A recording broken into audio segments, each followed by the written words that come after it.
Paps, nandito naman tayo ngayon sa Quezon City dahil may nabalitaan ako na may isang masarap na kainan dito.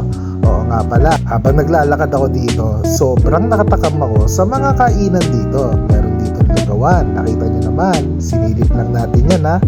Lugawan, meron sila ritong mani, meron sila ritong penoy, balot, kung ano-ano pang street foods na makakain mo.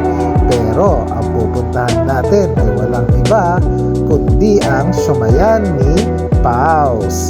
O nga pala, homemade siomay ito. Sumikat na rin ito guys ha. Marami na rin ang mga nag-vlog dito. At ngayon may Shanghai na rin sila. Pero ang titikman natin ngayon, walang iba kundi ang kanilang siomay. In-order ko nga pala rito ang siomay rice nila rito. Ito nga palang siomay nila guys ha. 5 piraso na yan plus rice. Siyempre, bubudburan natin yan. At grabe guys ha, yung chili sauce nila rito, sobrang anghang, para sa akin lang siguro. Pero guys, talaga nagliliyab.